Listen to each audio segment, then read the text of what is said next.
ప్రేక్షకులందరికీ నమస్తే.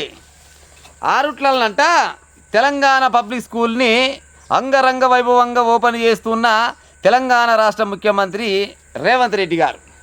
అవునా సారు? 2.5-3 ఏళ్ళ ఆ స్కూలు ఇక ఓపెన్ చేస్తా అని గియాల ఓపెన్ చేస్తేవి. మరి నియోజకవర్గానికి ఒక గిసవంటి స్కూల్ కావాలంటే మరి ఎన్ని సంవత్సరాలు కావాలి నీకు? ఇంకా ఒక్క స్కూల్ ఓపెన్ చేసేందుకే దగ్గర 3 ఏళ్ళు పట్టే. అంటే మరి గిదే లెక్క ప్రకారంగా 119 నియోజకవర్గాలల్లో మరి ఎన్నేళ్ళు పట్టాలి? ఇంకెన్నేళ్ళు దాకా ఉందాం అనుకుంటున్నాం. మరి అదేదో సమస్య ఉంటే కదా, లజ్జ తప్పినోడు అమావాస దాకా ఉపాసం ఉంది అన్నట్టు ఈయన ఒక్క స్కూల్ కడతందుకు దగ్గర 3 ఏళ్ళు పట్టింది. ఇది కూడా ఎట్టా ఆకులూలి మురళి ఆయన చాలామంది కష్టపడం ఇవాళ అయింది. మరి ఆయన రాజీనామా చేసి మళ్ళీ ఇవాళ మీటింగ్కి అయితే పోయిండు. మరి అందులో లోపాయ కార్యక్రమం ఉంది మనకైతే తెలియదు. కానీ ఆయననేమో ఈ మురళి సార్ ఏమో రాజీనామా చేసిండు, మళ్ళీ ఇవాళ మాత్రం మీటింగ్కి పోయిండు. ఇంకో ముచ్చట, కాంగ్రెస్ పార్టీ ఏం చెప్పింది? విద్యకు 15% మేము బడ్జెట్ కేటాయిస్తామని చెప్పిందా చెప్పలేదా? మరి ఇవాళ విద్యకు ఎంత కేటాయించింది? 7 అంటే 7% విద్యకు కేటాయించింది.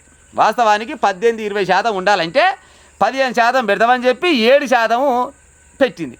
ఈ భారతదేశం మొత్తంలో విద్యకు తక్కువ బడ్జెట్ ఏ రాష్ట్రంలోనే ఉందంటే అది కేవలం మన తెలంగాణ రాష్ట్రంలోనే.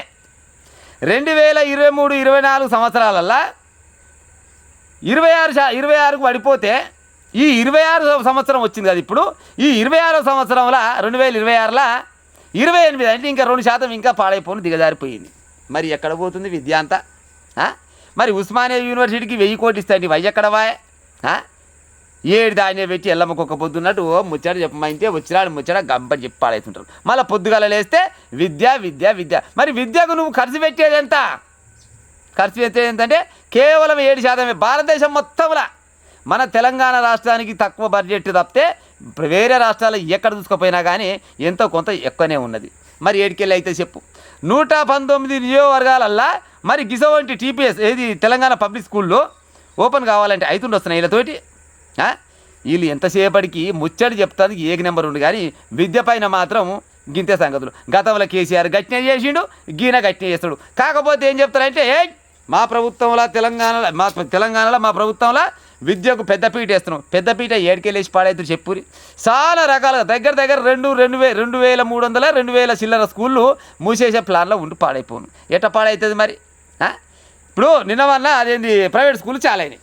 అందులో పుస్తకాలు కొనుక్కోవాలి, పెన్నులు కొనుక్కోవాలి, పేపర్లు కొనుక్కోవాలి, బూట్లు కొనుక్కోవాలి, యూనిఫామ్ కొనుక్కోవాలి, అన్ని రకాలు కొనుక్కోవాలి. మరి ప్రైవేట్ స్కూళ్ళల్లో ఫీజులు ఏమైనా తగ్గించే ఉపాయం చేసినావా అంటే చేయలేదు. ఎందుకంటే వాళ్ళకి ఎంతో కొంత ఫండ్ వస్తుంది కాబట్టి వాళ్ళకి సపోర్ట్ చేసినట్టు మాట్లాడాలి. మళ్ళీ ఏమనాలి, పిల్లలంతా మళ్ళీ గవర్నమెంట్ స్కూళ్ళలోనే చదవాలి. మాట మాత్రం గవర్నమెంట్ స్కూళ్ళలో చదవాలంటారు, కానీ చేత మాత్రం ప్రైవేట్ స్కూళ్ళకు వాళ్ళ కిందికి చేయించినట్టు వాళ్ళ దిక్కు మాట్లాడతారు. పాడైపోను 7% బడ్జెట్ పెట్టి ఏం వెలుగబెడదామని చెప్పురి.